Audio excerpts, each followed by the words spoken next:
अगर आप ये नहीं करोगे तो बस 5 साल बचे हैं। अगर ये रिपीट हो जाता है ना, तो आपके आने वाले बच्चों की, आने वाले जनरेशन की जो आगे की जो जिंदगी है, उनका जो भविष्य है, वो खतरे में आने वाला है। कम से कम इतना तो सोचो।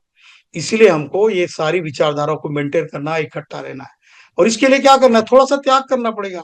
वो उनकी विचारधारा का जो त्योहार है उसको मनाने के लिए हजारों लाखों में पैसा खर्चा कर देते, पटाखों में उड़ा देते हैं। समन संघ ने एक मुहिम निकाली है, 1000 डे का जो समन संघ का जो कैंपेन है, उसके मुताबिक मैं समन हूं वाला जो ग्रंथ है, वो हम तो पैसा नहीं मांगते, किसको ना हिसाब रखते, ना कोई पर्ची फाड़ते, ना किसी को हिसाब देने की जरूरत होती है। लेकिन डोनेशन तो दे सकते हैं। और किस खर्चे से देना है आपको?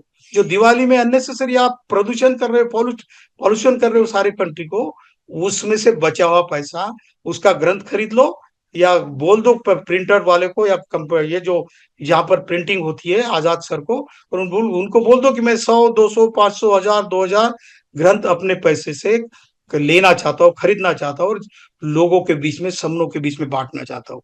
अगर हम लोग 1-2 साल में जो 1000 दिन का एक कैंपेन जो हमने बनाया है, अगर हम लोग 1 करोड़ लोगों तक अगर पहुंचेंगे, तो हमारा बेस बन जाएगा। और 120 करोड़ का हमारा टारगेट है। तो कम से कम 1000 दिन में हम 1 करोड़ लोगों तक तो पहुंचे। लेकिन इसके लिए खुद के जेब को थोड़ी तकलीफ देनी पड़ेगी।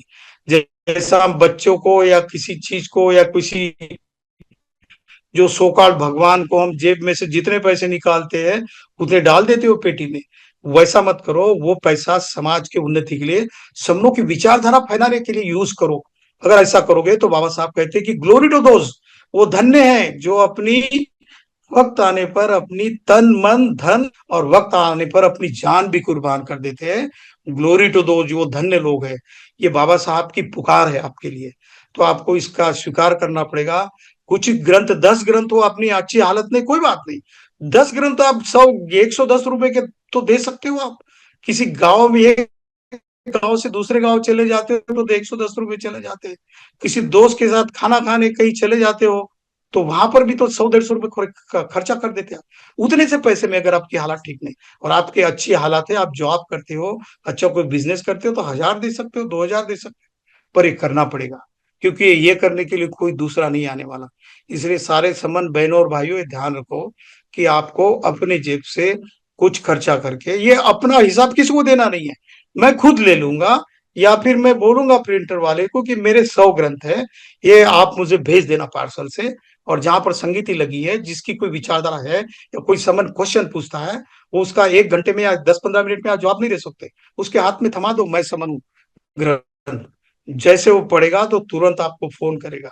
और जब दे दोगे तो तब उसका फोन नंबर लिख कर रखना, 2-3 दिन के बाद उसको फोन करना कि आपको कैसा लगा, बताओ, अच्छा लगा, बुरा लगा, या इसमें कुछ कमियां हैं, ये भी बताओ। तो सामने वाले को भी अच्छा लगेगा कि चलो भाई, ग्रंथ तो दे भी दिया फ्री में, और पूछ भी रहा है कि क्या गलती है। तो वो खुद जान जाएगा कि ये सही सच्चा विचार है। इस विचारों को अगर हम करना है, अपनी पहचान अगर बनानी है, तो समन संघ में जुड़ना होगा। और ये हमको डोनेशन देना पड़ेगा, डोनेट करके ग्रंथ का प्रचार प्रसार करना पड़ेगा। क्योंकि बाबा साहब ने 1927 में महाड़ की क्रांति में कहा था कि समडे और other one has to die, आज न कल हम सभी को मरना है। कोई अमर पट्टा लेकर पैदा नहीं हुआ। वो कहते हैं कि idea needs propagation as much as plants need watering, otherwise both will wither and die. विचारों को प्रचारित और प्रसारित करना इसीलिए जरूरी है। ये पौधे जैसा काम है। अगर किसी गमले में या कुंडी में जो पौधा होता है, उसको 10-15 दिन अगर आप पानी नहीं दोगे, तो सूख कर मर जाएगा, वीदर एंड डाई। वैसा ही अगर विचारों का प्रचार प्रसार नहीं करोगे, तो विचार मर जाते हैं, सूख कर मर जाते हैं। ऐसा ही हमारे समनों के कल्चर का हुआ था।